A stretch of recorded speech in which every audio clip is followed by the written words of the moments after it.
Master, you taught me your tongue. Now I know how to pursue. This same line can also apply to us as well. The way English people make us to learn English language, now we are just presenting themselves who we are. The best example is Mr. Sasi Tharoor. Good morning, everybody. My name is Gaurav Sharma, and I welcome you on Literary Sadda. Today, we are talking about a famous work, a famous drama that is Tempest, The Tempest. Okay, ये जो play है ये MPTET वर्ग 1 के syllabus में prescribed है ना। तो आज हम टेम्पेस्ट के बारे में बात कर रहे हैं। टेम्पेस्ट का मतलब होता है तूफान, है ना। तूफान एक ऐसी कहानी है जिसमें एक राजा होता है जिसका थ्रोन उसका छोटा भाई हड़प लेता है। उसके बाद उसे मजबूरन अपना राज्य छोड़ के भागना पड़ता है एक छोटी सी बच्ची को साथ लेके, और इस प्रकार से एक इंसान उसकी हेल्प करता है तो वो नदी के रास्ते एक आइलैंड पे पहुंचता है ना। और वहां जाके शेल्टर ले लेता है ना। शेल्टर लेने के बाद वहीं रहना शुरू कर देता है। फिर वहीं एक आधा इंसान आधा जानवर, कोलेब्रेशन दोनों का, एक ऐसे व्यक्ति को अपना स्लेव बना लेता है, उससे अपना काम करवाता है ना, उसे अपनी लैंग्वेज सिखाता है, उसे अपना रिलीजन सिखाता है ना। तो ये कहानी है एक राजा की जिसका नाम है प्रोस्पेरो। प्रोस्पेरो की कहानी है। इसको कई बार एनालाइज किया जाता है पोस्ट कॉलोनियल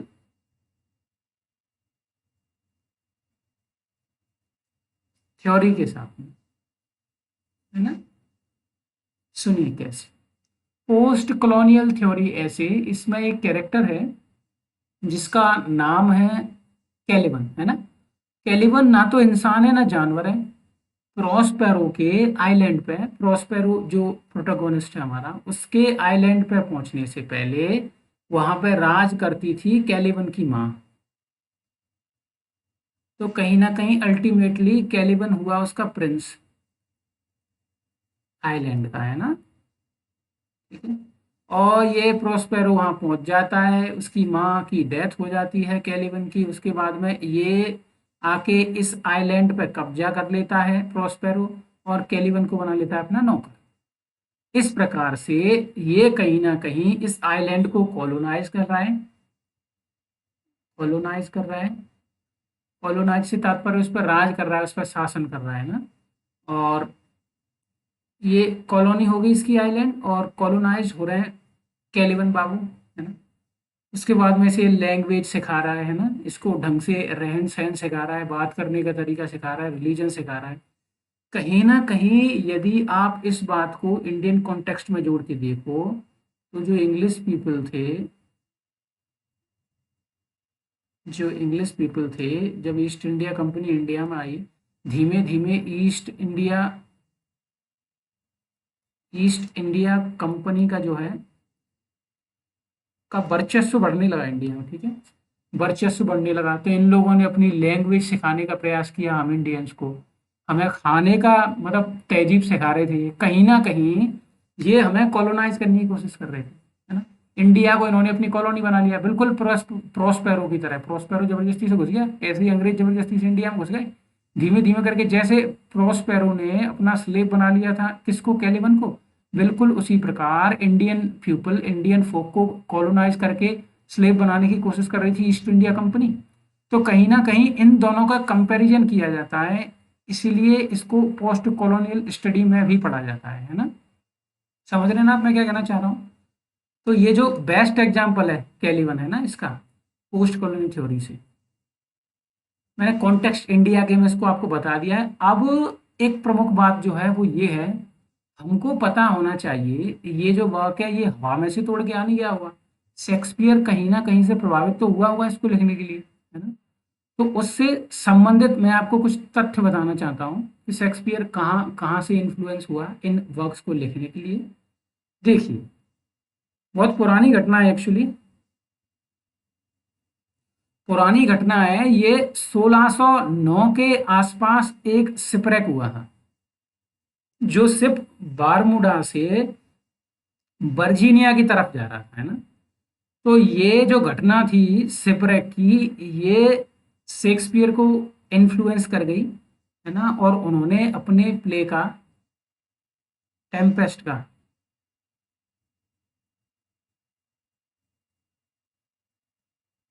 स्टार्टिंग इंट्रो बना दिया, है ना। स्टार्टिंग का इंट्रो में तब्दील कर दिया ये सीन कि किस प्रकार से शिपरेक हुआ, है ना, जो बरमूडा से वर्जीनिया की तरफ जा रहा था। 1609 की कहानी है और हाल ही इनने प्ले लिख के तैयार कर दिया, जो कि हमको पता ही है 1611 के आसपास, है ना। 10-11 में इनने प्ले लिख के रेडी कर दिया और परफॉर्म होना शुरू हो गया। तो एक तो ये घटना हो सकती है जिससे ये प्ले इन्फ्लुएंस हुआ होगा पेस्ट का, ठीक है। अब इसी कड़ी में यदि हम आगे देखें, अगर अन्य कोई ऐसे वर्क रहे हों जिन्होंने इस प्ले को प्रभावित किया हो, तो एक फेमस वर्क है, एंशियंट इटालियन वर्क है, वो है कॉमेडिया डियल आर्ट, है ना। कॉमेडिया डियल आर्ट।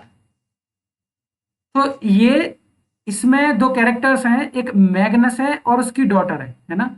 बिल्कुल उसी प्रकार जैसे टेम्पेस्ट में प्रोस्पेरो है और मिरांडा है, बिल्कुल उसी प्रकार ये दो कैरेक्टर हैं, बाप बेटी हैं, है ना। और इनके पास बहुत सारी स्प्रिट्स हैं, है ना। तो वो इनका कहाँ मानती हैं, ऑर्डर मानती हैं। तो इसका जो टोटली स्ट्रक्चर है प्ले का, कहीं ना कहीं इस वर्क से इन्फ्लुएंस्ड है ना। अगर इसी में हम आगे चलें, तो आपने इसमें कैरेक्टर देखा है कैनिबल का। किसका? कैनिबल। कैनिबल।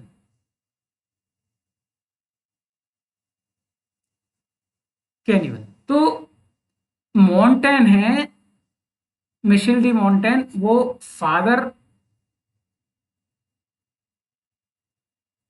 ऑफ एसेस कहे जाते हैं,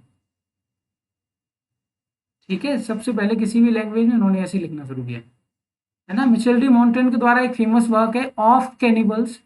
इसमें कैनिबल्स की जो एक अवधारणा दी कि किस प्रकार के कैनिबल्स हो सकते हैं, क्या स्वभाव हो सकता है। तो कहीं ना कहीं इनकी कैरेक्टरिस्टिक से प्रभावित हुए मिस्टर शेक्सपियर, है ना। और अडेप्टेशन किया इस कैरेक्टर का, ये कैरेक्टर बनाया कैनिबल का, है ना, टेम्पेस्ट में। वहीं यदि हम ओविड के द्वारा एक लिखित वर्क है मेटामॉर्फोसिस के नाम से, है ना, a source for professors speech in act 5, पांचवें एक्ट में अंत में, है ना, in which he bids farewell to the magic. पांचवें एक्ट में वो अपने मैजिक वैजिक को, अपनी सारी चीजों को छोड़ने की, त्यागने की बात करता है। वो कहीं ना कहीं इनडायरेक्ट रेफरेंस होता है शेक्सपियर का ड्रामा के प्रति, है ना। तो इसमें वो इन्वोकेशन करता है, जो सॉर्सरेस होती है ना, जो जादूगरनी मान लीजिए। Medea found in Ovid's poem Metamorphosis. Medea calls out, Medea कहती है, क्या कहती है, ye airs and winds, ye elves of hills, of brooks, of woods alone, of standing lake. ये जो लाइन आप देख रहे हैं ना, सेम लाइन नीचे देखिए, शेक्सपियर ने वर्क लिखा है प्रोस्पेरो, एक्ट 5 में है ये, ठीक है। ये elves of hills, brooks, standing lakes and groves, आप देख पा रहे होंगे मिस्टर शेक्सपियर ने एज इट इज लाइन को सीधा कॉपी कर दिया। तो क्या आप इसको मास्टर शेक्सपियर की मास्टरी कहेंगे, या फिर जस्ट प्लेजरिज्म, कॉपी पे कॉपी किए जा रहे हैं इधर उधर से, है ना। तो कुछ ये चीजें हो सकती हैं जिनके बारे में हमें नॉलेज होना चाहिए कि ये कुछ टेक्स्ट हैं, है ना, जिन्होंने इन्फ्लुएंस किया है टेम्पेस्ट को। अब हम इसमें आगे बढ़ रहे हैं, है ना, टेम्पेस्ट के साथ बढ़ रहे हैं। इसका पूरा टाइटल है द टेम्पेस्ट, ठीक है। याद नहीं, भूलना नहीं है, याद रखना है। विलियम शेक्सपियर ने इसको लिखा है और इसको लिखा गया है 1610 से 1611 के बीच में, है ना। और इसको शेक्सपियर का लास्ट सोलो प्ले माना जाता है, आखिरी वर्क माना जाता है ना। इसके बाद में शेक्सपियर ने अपना ड्रामा से मुंह मोड़ लिया था, उसके बाद में उन्होंने ड्रामास लिखना बंद कर दिया। ये पब्लिश हुआ था फर्स्ट फोलियो में 1623, है ना। इसकी कैटेगरी क्या है, इसका जॉनरा क्या है, ये रोमांस ड्रामा है, also has elements of comedy and tragedy. हालांकि ट्रेजिडी तो कुछ है नहीं, बोलने को ट्रेजिडी, ऐसा कुछ ट्रेजिक इसमें होता नहीं है ना। कॉमेडी है, रोमांस है ना। इसको ट्रेजिक कॉमेडी कंसीडर किया जाता है। क्वेश्चन पूछ ले तो याद रखना, वैसे ये सब करेगा नहीं, मुझे नहीं लगता पूछेगा, क्योंकि द्वंद्व की स्थिति बनती है, कॉन्फ्लिक्ट बनता है। A mysterious enchanted Iceland, sometime critics connected to the New World and colonial context, है ना। इसको कई बार जो क्रिटिक्स हैं इसको न्यू वर्ल्ड या कॉलोनियल कॉन्टेक्स्ट से जोड़ के देखते हैं, पोस्ट कॉलोनियल इंटरप्रिटेशन देते हैं इसकी, है ना। शेक्सपियर ने जब ये वर्क लिखा होगा तो वो अपनी आंखों से विटनेस कर रहे होंगे किस प्रकार से इंग्लैंड कई कंट्रीज को स्लेव बना रहा है, कॉलोनाइज कर रहा है। तो उसी प्रकार से इसके दिमाग में ये भी आइडिया आया होगा कि क्यों ना मैं बेस बना के कुछ ऐसा लिखूं। ऑल्दो यदि उन्होंने ऐसा कुछ सोच के नहीं लिखा होगा, पर आज के समय में जो लोग हैं जो इसको इंटरप्रेट करते हैं वो इसका अर्थ यही निकालते हैं, है ना। ठीक है, ऐसा है। अब इसके कुछ मेजर कैरेक्टर्स आप देख लीजिए, है ना। अच्छा, एक चीज मैं आपको थोड़ा सा और बता दूं कैरेक्टर्स पर चलने से पहले, ये जो वर्क है ना, इस वर्क से बहुत सारे वर्क्स इन्फ्लुएंस हुए हैं, है ना। इसी पोस्ट कॉलोनियल की कह सकते हैं चेन में एमी सिजायर के नाम से एक ऑथर हैं, उन्होंने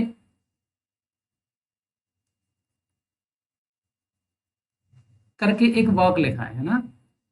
ये भी टेम्पेस्ट का post colonial point of view है।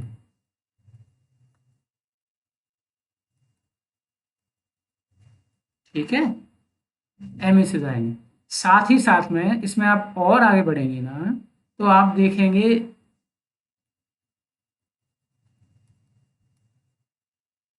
William Davenant plus John Dryden, इन दोनों ने शेक्सपियर का जो टेम्पेस्ट था उस पर थोड़ा सा वर्क करके उसमें कुछ बदलाव किए, है ना। इसी पे टेम्पेस्ट पे इन दोनों ने किए, वो ये कि कैलिवन और मिरांडा,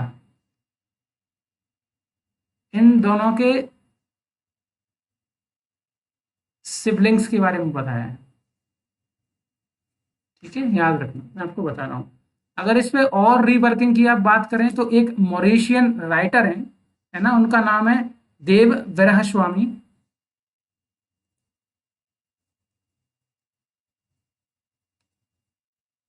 देव वरह स्वामी के नाम से एक ऑथर है ना, उन्होंने एक वर्क लिखा है तूफान, है ना? अपनी क्रियोल में।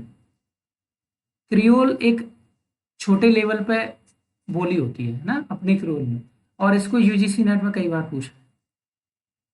ठीक है, ये कुछ वर्क्स हैं, कुछ रीवर्किंग है इसकी टेम्पेस्ट की, है ना। अब इसमें हम आगे चल रहे हैं ना, और अब बात करेंगे प्ले के बारे में। पहले मेजर कैरेक्टर्स को हम जान लेते हैं, कौन कौन से मेजर कैरेक्टर्स इसमें हैं। ठीक है, उसके बाद में हम इसकी समरी डिस्कस करें। देखिए,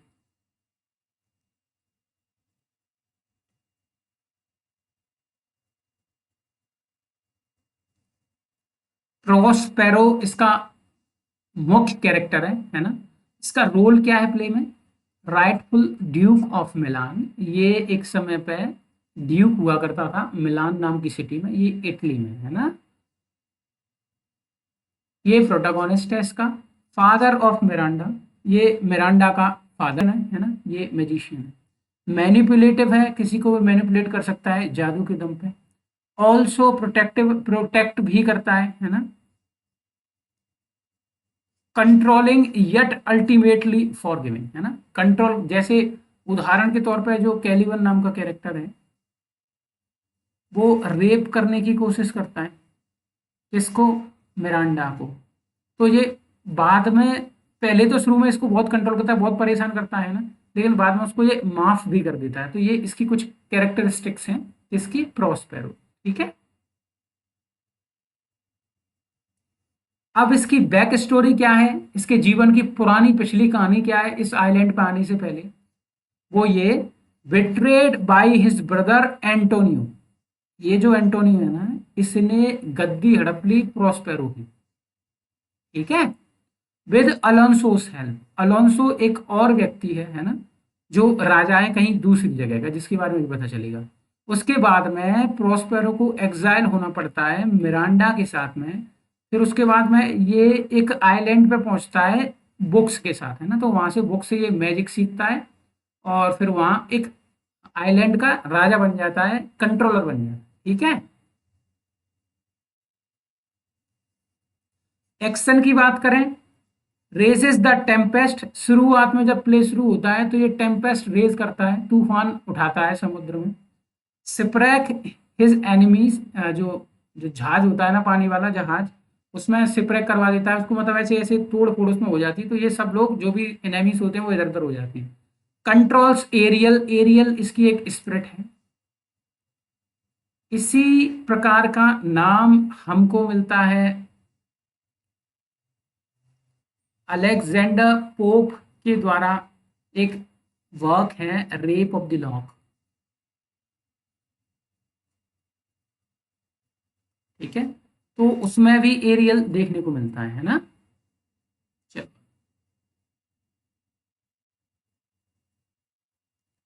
अब डेवलपमेंट ऑफ कैरेक्टर क्या है, moves from vengeance to forgiveness. शुरू में इसका इंटेंशन होता है कि मैं अपने भाई से बदला लूंगा, उसने मेरा ड्यूकडम मुझसे छीन लिया, मुझे देश निकाला दे दिया, लेकिन अंत में वह जो है अपने भाई को माफ कर देता है ना, और रिनाउंस कर देता है अपने मैजिक को, है ना, जो भी इसको मैजिक आता था, जो भी इसकी किताबें थी, सबको जो है ये अपने से दूर कर देता है ना। जिसके लिए एक फेमस लाइन है, I break my staff drown my book, है ना, मतलब जो अपने मैजिक को, अपनी जो डंडी होती है वो सब तोड़ देगा, है ना, किताबों को ड्रॉन कर देगा गहराई में। अब इसका सिग्निफिकेंस क्या है, seen as Shakespeare's self portrait, self portrait ये कहीं ना कहीं प्रोजेक्ट करता है शेक्सपियर हिमसेल्फ को, है ना, giving up the magic of stage, है ना, जो मैजिक त्यागने का जो कहीं ना कहीं सिंबल है, वो सिंबल है स्टेज को त्यागने का, शेक्सपियर द्वारा स्टेज को त्यागने का, शेक्सपियर द्वारा ड्रामा परफॉर्मेंस को छोड़ने का, है ना, symbol of authority art and reconciliation, ठीक है। ये हमने मोटा मोटी बात कर ली है, पूरी जानकारी इकट्ठा कर ली है प्रॉस्पेरो के बारे में। अब हम बात कर रहे हैं इसकी लड़की की, मिरांडा की। मिरांडा, पहले तो आप ये जान लीजिए कि इसी मिरांडा के नाम पे मिरांडा हाउस नाम से कॉलेज है दिल्ली यूनिवर्सिटी में,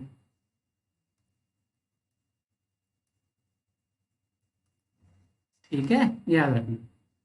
अब इस मिरांडा के बारे में आप इंफॉर्मेशन सुनिए। रोल क्या है इसका, प्रोस्पेरोस डॉटर, ये प्रोस्पेरो की डॉटर है, लगभग 15 साल की है ये, ठीक है, रेज्ड ऑन आइलैंड, इसके पापा ने, इसके पिताजी ने, प्रोस्पेरो ने इसको आइलैंड पर पाला है, ठीक है। इसकी कैरेक्टरिस्टिक्स क्या है, ये एक इनोसेंट लड़की है, कंपैशनेट है ना, लोगों के साथ एम्पैथेटिक हो जाती है, एम्पैथेटिक मतलब दूसरे के शूज में अपना पैर डाल के उसको महसूस करना, इसको कैसा लगता होगा, उसको एम्पैथेटिक बोलते हैं ना। ओबीडियंट है, अपने पिताजी का कहा मानती है, क्यूरियस है वर्ल्ड को लेकर कि इस आइलैंड के अलावा दुनिया कैसी है ना, तो ये कुछ कैरेक्टरिस्टिक्स है मिरांडा की। यदि इसका एक्शन देखें तो pleads with Prospero to spare the shipwrecked sailors, जब प्रोस्पेरो शिपरेक कर रहा होता है ना, जब टेम्पेस्ट उठा रहा होता है ना पानी में, तो कहीं ना कहीं मिरांडा प्लीड करती है अपने पिताजी से कि इनको छोड़ दीजिए, है ना, तो वो ये बोल देता है, क्या बोलता है, प्रोस्पेरो बोलता है कि मैं इनमें से किसी को हार्म नहीं पहुंचाऊंगा, no one will be harmed, है ना। उसके बाद में यही मिरांडा उसी शिप में जो सेलर्स थे, जो यात्री थे, उनमें से ही एक इंसान होता है जिसका नाम फर्डिनांड होता है, तो ये उसके प्रेम में पड़ जाती है, फर्स्ट अपीयरेंस देखते ही, है ना। अब इसका इंपॉर्टेंस क्या है, ये रिप्रेजेंट करती है प्योरिटी को एंड होप फॉर रिन्यूअल, है ना, रिन्यूअल मतलब something good to happen in life, है ना, रिन्यूअल, और हर marriage to Ferdinand unites Naples and Milan, है ना। नेपल्स एक नाम, जगह का नाम है, नेपल्स और मिलान इन दोनों के बीच में सुलह करवा देती है। नेपल्स नाम की जगह का एक राजा है जिसका नाम अलोंसो है, ठीक है। इस अलोंसो राजा ने एक व्यक्ति का साथ दिया था जिसका नाम था एंटोनियो। ये जो एंटोनियो ये प्रोस्पेरो का भाई, ठीक है। तो इसने एंटोनियो का साथ दिया अलोंसो ने गद्दी छीनने के लिए, किसकी? प्रोस्पेरो की, है ना। और इसी अलोंसो का लड़का है फर्डिनेंड, है ना? ये फर्डिनेंड, ये अलोंसो का लड़का है, ठीक है, भूलना नहीं। तो कहीं ना कहीं इन दोनों की शादी किस किस की, फर्डिनांड की मिरांडा के साथ, ये कहीं ना कहीं रिप्रेजेंट करती है दो सिटी का मिलन, जो कि इनमें आपस में संबंध बिगड़े हुए थे इतने दिन से, प्रोस्पेरो को बाहर निकाल दिया था, है ना। नेपल्स और मिलान के बीच में रिकंसिलिएशन शेयर करती है ना। आगे सुनिए, इसकी फेमस लाइन है, O brave new world that has such people in it. जब ये पहली बार फर्डिनांड को देखती है तो ये आश्चर्यचकित रह जाती है, भौचक्की रह जाती है कि ओ, इस दुनिया में ऐसे भी लोग हैं, इतने सुंदर भी लोग हैं, इतने इनोसेंट भी लोग हैं, कुछ इस प्रकार का इसका रिएक्शन होता है। तो वहीं की ये लाइन है, O brave new world that has such people in it. अब मैं आपको एक बात बताना चाहता हूँ, यहीं से इसकी स्पीच से इतनी लाइन को उठा के ब्रेव न्यू वर्ल्ड को हटा दीजिए, है ना। इसको एल्डस हक्सले नाम का नोवेलिस्ट है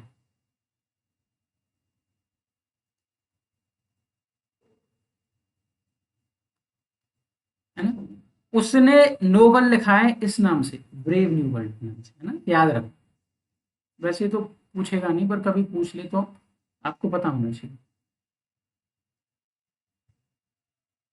चलिए, अब एरियल के बारे में सुन लीजिए, एरियल का रोल क्या है ना। ये एक स्पिरिट है ना। ये प्रोस्पेरोस मैजिकल सर्वेंट है, ये प्रोस्पेरो की कहीं ना कहीं सर्वेंट है ये, है ना, गुलाम है उसकी। जब तक ये नहीं चाहेगा ये प्रोस्पेरो को छोड़ के नहीं जा सकती। क्यों छोड़ के नहीं जा सकती? इसको साइकोरेक्स नाम की एक विच ने पेड़ में कैद कर दिया, है ना। तो जब ये पेड़ पेड़ में कैद हो गई थी, उसके बाद में प्रोस्पेरो आइलैंड पे आया। प्रोस्पेरो ने अपनी जो पावर्स थी, मैजिकल पावर्स, वो अपनी बुक्स के द्वारा प्राप्त की। उसके बाद में इसने इसे रिलीज करवा दिया, किसको? एरियल को, पेड़ से। उसके बाद में तब से ये सर्वेंट बन गई, किसकी? प्रोस्पेरो की। और आज तक प्रोस्पेरो के अंडर में है। प्रोस्पेरो इसको छोड़ने का बोलता है कि एक समय आने पे मैं तुम्हें छोड़ दूंगा, है ना। जब तक तुम मेरा कहा नहीं मानते हो, तो ये अनविलिंगली ऑर्डर फॉलो करता है प्रोस्पेरो की, एरियल, है ना। अब इसके कुछ कैरेक्टरिस्टिक्स देख लीजिए आप, ट्रेट्स। लॉयल है लेकिन फ्रीडम के लिए लॉन्ग करता है ना, तरस रहा है फ्री होने के लिए। प्लेफुल है ना, मिस्चीवियस है ना। और म्यूजिक व्यूजिक बजाती रहती है जिससे लोग बेहोश हो जाते हैं ना, कुछ इस प्रकार के इसके ट्रेट्स हैं। अब इसकी पुरानी कहानी वही जो मैंने बताई, previously trapped in a tree, है ना, इससे पहले ये पेड़ में कैद था साइकोरेक्स विच के द्वारा, फ्रीड बाय प्रोस्पेरो। प्रोस्पेरो ने इसको छुड़ाया था। Now bound to serve him, अब ये बाध्य है प्रोस्पेरो की सेवा करने के लिए, अनटिल ग्रांटेड लिबर्टी, जब तक कि इसको इसकी स्वतंत्रता नहीं सौंपी, ठीक है। अब इसके एक्शंस क्या क्या हैं? क्रिएट्स द स्ट्रॉन्ग, ये स्ट्रॉन्ग क्रिएट करती है, करता है या करती है, कुछ भी मान लीजिए। मैनिपुलेट्स कैरेक्टर्स, कैरेक्टर्स को मैनिपुलेट करती है ना, आपस में लड़वा देती है ना। सिंग्स एनचेंटिंग सॉन्ग्स, ये आइलैंड पे एनचेंटिंग सॉन्ग गाती है ना। कैरीज आउट प्रोस्पेरोस मैजिकल कमांड्स, है ना, और जो भी प्रोस्पेरो के आदेश होते हैं उन सबको बजाती, ये है इसका काम। अब ये क्या सिंबलाइज करता है कैरेक्टर एरियल का? रिप्रेजेंट्स फ्रीडम, फ्रीडम मांगती है बार बार, है ना। क्रिएटिविटी, कि कैसे चीजों को क्रिएटिव बनाया जा सकता है ना। ईथरियल वर्ल्ड ऑफ आर्ट, है ना, something which doesn't belong to earth, है ना। चलिए, इसका फेट क्या है? इसको प्रोस्पेरो अंत में छोड़ देता है, ठीक है। चलिए, अब हम बात कर लेते हैं कैलिबन की। इसका रोल क्या है कैलिबन का? ये नेटिव इनहेबिटेंट ऑफ आइलैंड है, मतलब ये आइलैंड पे शुरू से ही रह रहा था। ये साइकोरेक्स नाम की विच का पुत्र है ना। जो मर चुकी है, ठीक है। इसके ट्रेड्स क्या हैं? ये सेवेज है, इलिटरेट है, रिजेंटफुल है ना, रिजेंटफुल मतलब गुस्से में आ जाता है ये, अर्थी है मतलब ऐसा वेल सोफिस्टिकेटेड नहीं है, नॉर्मली रहता है, कोई ऐसा वर्ड डेवो नहीं है। येट पोएटिक इन स्पीच, लेकिन फिर भी ये पोएटिक हो जाता है, कुछ बोलता है तो। ये रिप्रेजेंट करता है कॉलोनाइज्ड सब्जेक्ट, है ना। अच्छा, आप गौर से देखेंगे इस कैरेक्टर को बिल्कुल ये सारे ट्रेड्स क्यों दिए गए? इंग्लिश पीपल में, इंग्लिश लोगों में हमेशा ऐसी सोच होती थी, हम अंग्रेजों को, गोरे गोरे लोगों को छोड़ के बाकी कोई भी पढ़ा लिखा नहीं हो सकता है, वेल एजुकेटेड नहीं हो सकता है, वेल डेवलप्ड नहीं हो सकता है, कुछ ऐसी सोच हुआ करती थी, है ना, ठीक है। अंग्रेजों को ये प्रेजेंट करने की कोशिश हम कर रहे हैं, क्योंकि वो छुपा रहे हैं। कॉन्फ्लिक्ट क्या है? रिजेंट्स प्रोस्पेरो फॉर एनस्लेविंग हिम, है ना, ये गुस्सा करता है कि प्रोस्पेरो ने मुझे गुलाम बनाया है। स्टीलिंग हिज आइलैंड, उसका आइलैंड उससे छीन लिया है। Earlier try to assault Miranda, इससे पहले कैलिवन कहीं ना कहीं फिजिकली एडवांसेस लेने का प्रयास करता है मिरांडा से। फ्यूलिंग प्रोस्पेरोस हेट्रेड, है ना, ये कहीं ना कहीं ये घटना जो होती है ना, ये प्रोस्पेरो को गुस्सा दिलाती है। अब इसमें एक्शंस क्या क्या हैं इसके द्वारा related? Plots with Stephano and Trinculo, इन दोनों के साथ मिलके ये प्रोस्पेरो को मारने का प्रयास करता है ना। ध्यान से सुनते जाना, अभी मैं बेसिक इन्फॉर्मेशन दे रहा हूँ कैरेक्टर्स के बारे में। धीमे धीमे जब हम आगे चलेंगे तो हम बात करेंगे पूरी स्टोरी की, है ना। सिंबलिज्म सुनिए, ये रिप्रेजेंट करता है कोलोनियलिज्म को, है ना। Whether as a symbol of resistance, है ना, तो ये भले ही विरोधाभास दर्शाए टू ऑपरेशन, ऑपरेशन के प्रति, जैसे कोई भी अंग्रेज है जबरदस्ती से हमें अपनी भाषा सिखाए, हम ना उनके द्वारा जो चीज़ें खाई जाती हैं वो हमें खिलाने का प्रयास करें, तो हम भी रजिस्ट करें कि नहीं करेंगे, उसका विरोध करें कि हमें नहीं खाना, हम क्यों खाएंगे, हम क्यों तुम्हारी भाषा बोलें, उसी प्रकार, है ना। और as the uncivilised savage debated among critics, ये क्रिटिक्स के अलग अलग मत हैं, है ना। जो भी ओरिएंटलिस्ट हैं, ओरिएंटलिस्ट ऐसे लोगों को बोलते हैं जिनकी सोच है हमसे मिलती जुलती है। हम जो लोग हैं ना, हम ओरिएंटलिस्ट में आते हैं और हमको ये नाम दिया अंग्रेजों ने, है ना। उनके हिसाब से हम पिछड़े हुए हैं, है ना, अनसिविलाइज्ड हैं, सैवेज हैं। ये तभी तो ये सारी कैरेक्टरिस्टिक्स शेक्सपियर ने डाली हैं इसमें, कहने का तात्पर्य समझे। अब famous line, third island sorry, this island's mine by Sycorax my mother, ये जो आइलैंड है ये मेरा है, मेरी माँ साइकोरेक्स का है ना। कैलिवन की बात हो गई, अब हम बात कर लेते हैं फर्डिनेंड की। सुन, रोल क्या है फर्डिनेंड का? प्रिंस ऑफ नेपल्स, नेपल्स नाम की जगह का प्रिंस है ये। सन ऑफ अलोंसो, अलोंसो का पुत्र है ना। इसके ट्रेड्स क्या है? ये नोबल है, सिवलरस है, रोमांटिक है, और willing to endure hardship for love. कैसे हमको पता? ये प्यार के लिए कुछ भी कर सकता है। वो ऐसे कि प्रोस्पेरो इसके सेंटिमेंट्स, इसके इमोशंस जो मिरांडा के प्रति थी उनको प्रूव करवाने के लिए इससे काम करवाता है, लकड़ियों के गट्ठे उठवाता है ना, वो ये करता भी है। तो इससे हमको पता चलता है कि ये प्यार के लिए हार्डशिप्स भी उठा सकता है ना, रोमांटिक इजीली है, वो प्रेम करता है मिरांडा से। सिविलरस बहादुर है और नोबल इंसान है, अच्छा इंसान है। एक्शन, इसके इससे रिलेटेड एक्शन क्या है? ये fall in love with Miranda, Miranda से पहले ही कह सकते हैं अपीयरेंस में इसको प्यार हो जाता है।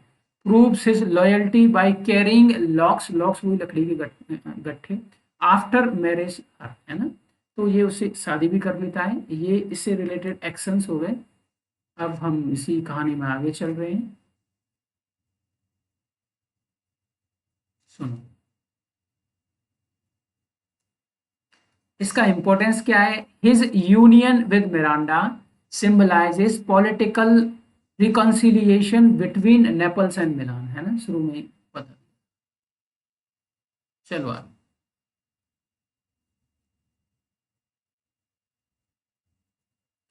इसका रोल क्या है अलोंसो को? ये किंग ऑफ नेपल्स है, मैंने बताया, फर्डिनांड का फादर है, बताया।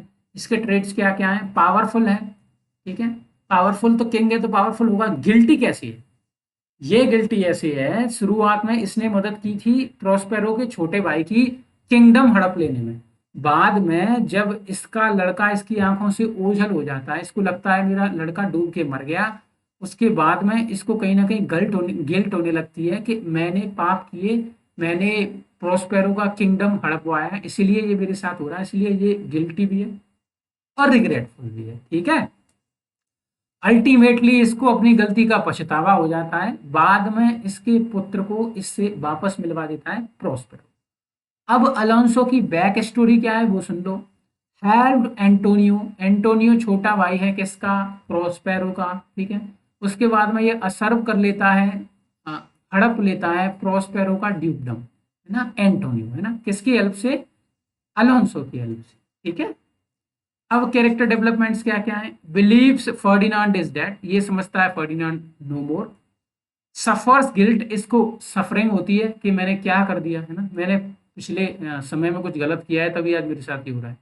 Finally repents after Prospero reveals the truth, है ना, प्रोस्पेरो जब इसको सब कुछ बता देता है तो उसके बाद में ये रिपेंट करता है ना, पछतावा होता है इसको। सिग्निफिकेंस क्या है इस कैरेक्टर का, represents the possibility of redemption, है ना, हमेशा ये दर्शाता है कि कभी भी कोई भी अपने पापों का प्रायश्चित कर सकता है, थ्रू सफरिंग, या तो सफरिंग के द्वारा या फॉरगिवनेस के द्वारा, है ना। चलिए अब हम बात कर लेते हैं एंटोनियो की। एंटोनियो रोल क्या है एंटोनियो का, प्रोस्पेरोस ब्रदर, ये प्रोस्पेरो का भाई है, usurper of the dukedom of Milan, है ना, ये एंटोनियो ड्यूकडम छीन लेता है किसका, प्रोस्पेरो का, है ना, बार बार बता रहा हूँ। ट्रेड्स क्या है, ये एक ट्रेचरस इंसान है, धोखा देता है अपने भाई को। एम्बिशियस है कि मैं राजा बन जाऊं, अपने भाई को गद्दी से उतार देता है, डिथ्रोन कर देता है। मैनिपुलेटिव है, मैनिपुलेटिव कैसे है, ये एंटोनियो जो अलोंसो है उसके छोटे भाई को, इसके छोटे भाई का नाम सेबेस्टियन है, इसको इसको मैनिपुलेट करने की कोशिश करता है कि तुम भी अपने भाई से अपने भाई का साम्राज्य छीन लो, जैसे मैंने छीना है, देख रहे हो ना। जैसे को तैसा, वो तो बच जाता है ये। एक्शन सुनो। बिट्रेड प्रोस्पेरो, इसने प्रोस्पेरो को धोखा दिया था। Conspire with Sebastian to kill Alonso during the play, मैंने कहा था ना ये अलोंसो को कहीं ना कहीं चीट करवाने की कोशिश करता है सेबेस्टियन के द्वारा। सिग्निफिकेंस क्या है, रेप्रेजेंट्स बेट्रायल, है ना, ये बेट्रायल को प्रोजेक्ट करता है, करप्शन को, मोरली करप्शन को। Unlike Alonso he does not repent at the end, जो अलोंसो होता है उसको बाद में पछतावा होता है कि मैंने प्रोस्पेरो के साथ गलत किया, लेकिन एंटोनियो को बिल्कुल भी कुछ नहीं होता, उसे फर्क नहीं पड़ता मैंने गलत किया मैंने सही किया। ये कुछ इस प्रकार का कैरेक्टर है, और इस प्रकार के कैरेक्टर को फ्लैट कैरेक्टर कहा जाता है, जिसमें थ्रू आउट द प्ले कोई चेंज ना हो, और ऐसा कैरेक्टर जिसमें चेंज हो उसको राउंड कैरेक्टर कहा जाता है। ठीक है, चलिए अब बात कर लेते हैं हम सेबेस्टियन की।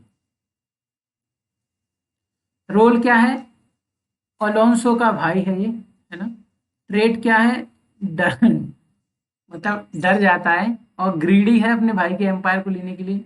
इजीली इन्फ्लुएंस्ड है, इसको एंटोनियो भड़का देता है ना, कि अपने भाई की गद्दी छीन ले। एक्शंस क्या क्या है इससे related, persuaded by Antonio to attempt murder of Alonso but fails, जो एरियल होता है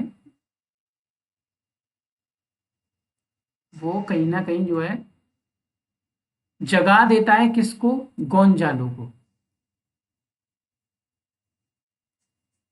ठीक है, ये कैरेक्टर है, इसको मेरे हिसाब से यही कैरेक्टर होगा अभी आगे, और क्लियर हो जाएगा थोड़ा सा। यस यही है ना, यही है, तो मर्डर होने से बच जाता है। सिग्निफिकेंस क्या है, a weaker version of Antonio, Antonio बहुत रिजिड इंसान था, लेकिन कहीं ना कहीं ये कमजोर है, इसको डर लगता है ना। चलिए, shows how ambition spreads like corruption, है ना, जो एम्बिशन है कैसे करप्शन की तरह फैलती है, ये उसको कहीं ना कहीं प्रेजेंट करता है। अब गोंजालो की बात कर लेते हैं। रोल क्या है? An old loyal counsellor to Alonso, ये अलोंसो का ओल्ड काउंसलर है ना। ट्रेड्स क्या है? ऑनेस्ट है, काइंड है, ऑप्टिमिस्टिक है, वाइज है ना, कुल मिला के गुड ह्यूमन बीइंग है।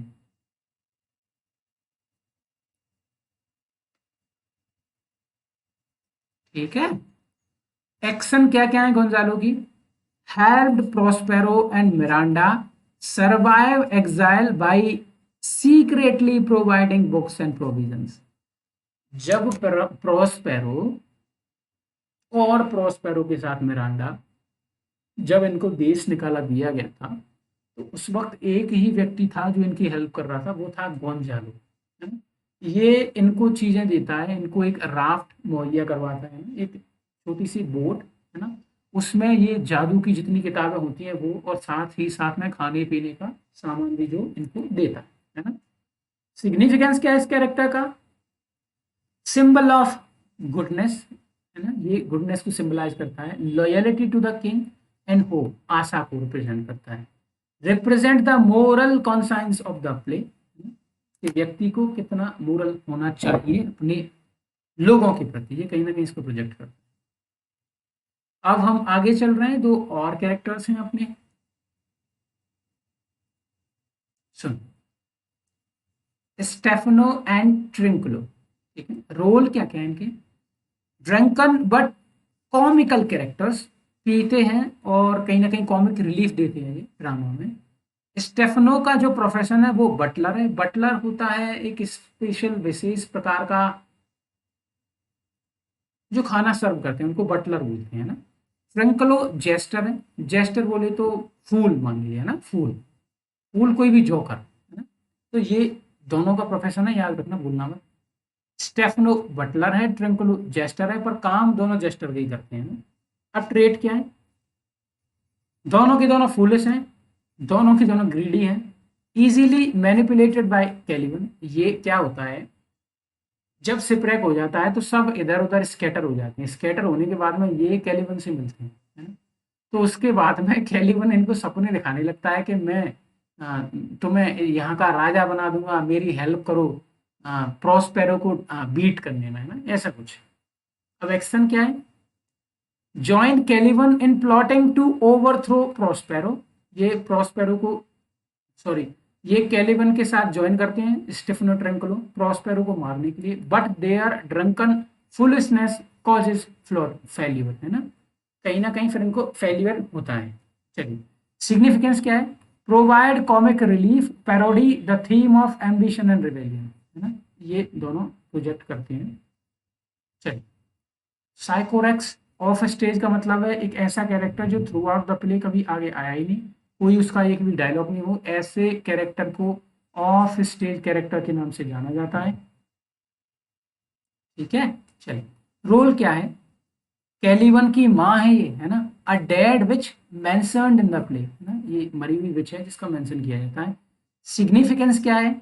हर प्रेजेंस लिंगर्स थ्रू कैलिवन, है ना, उसकी जो प्रेजेंस है वो कहीं ना कहीं कैलिवन के थ्रू देखी जाती है, और एरियल की बैक स्टोरी के द्वारा, एरियल की जो बैक स्टोरी होती है जिसमें इंफॉर्मेशन दी जाती है एरियल के बारे में, वहां से साइकोडेक्स का पता चलता है। और कुछ जैसे लाइंस हैं, जैसे ये आइलैंड मेरी माँ का है और मेरा है, तो उसमें वहां से साइकोडेक्स के बारे में पता चलता है। ये सिंबलाइज करता है the dark chaotic power Prospero replaced with order, है ना, इसकी जो पावर थी वो क्योटिक थी, वेल सिस्टमेटिक नहीं थी। वहीं जो प्रोस्पेरो है उसकी जो पावर है प्रॉपर ऑर्डर में, है ना, ऐसा। साइकोरेक्स की हमने बात कर ली। कैरेक्टर्स हैं कुछ जो सिंबल हैं कहीं ना कहीं कुछ चीज़ों के, कुछ ट्रेड्स की, तो वो आप एक लाइन में देख लीजिए, और जब ये वीडियो ख़त्म हो जाए तो उसके बाद में मैं जितनी भी वीडियो डालता हूँ इनको आप एक नहीं, इनको दो दो बार देख लेना। उसके बाद में आपको कुछ भी रटने की जरूरत नहीं पड़ेगी। आपकी नीयत ऐसी होनी चाहिए कि मुझे सुनना है ध्यान से, ऐसा नहीं होना चाहिए कि मुझे रटना है। अगर रटने बैठ जाओगे तो कुछ भी नहीं रट पाओगे, ये लिटरेचर है। सुनिए कुछ कैरेक्टर जो सिंबल्स हैं। प्रॉस्पेरो क्या सिंबलाइज करता है? पावर को, अथॉरिटी को, फॉरगिवनेस को, है ना। और सबसे बड़ी इसकी थीम है कंट्रोल वर्सेस मर्सी, है ना। ये कहीं कंट्रोल भी कर रहा है, साथ ही मर्सीफुल भी है ना। वहीं मिरांडा को ले लें तो ये इनोसेंट है ना। इससे ये लव से जोड़ के इसको देखा गया है। और रिन्यूअल को कहीं ना कहीं प्रोजेक्ट करती है ना। एरियल क्या सिंबलाइज करती है? मैजिक को, फ्रीडम को, क्रिएटिविटी को। ठीक है। कैलिवन, कैलिवन सिंबलाइज करता है कॉलोनाइजेशन को, रेजिस्टेंस को, अर्थलीनेस को, है ना। अब आगे चलें तो फर्डिनेंड, फर्डिनेंड लव को, यूनियन को, रिकंसिलिएशन को, है ना, बोलना नहीं। अलोंसो क्या सिंबलाइज करता है? अलोंसो गिल्ट को, रिपेंटेंस को, फॉरगिवनेस को। ठीक है। एंटोनियो सेबेस्टियन, ये दोनों बेट्रायल को सिंबलाइज करते हैं, करप्शन को सिंबलाइज करते हैं, एम्बिशन को सिंबलाइज करते हैं। ठीक है। गोंजालो जो है वो लॉयलिटी, गुडनेस और होप को सिंबलाइज करता है ना। स्टेफनो ट्रिंकलो क्या करते हैं? ये कॉमिक रिलीफ देते हैं और ये फॉली ऑफ एम्बिशन को भी दिखाते हैं।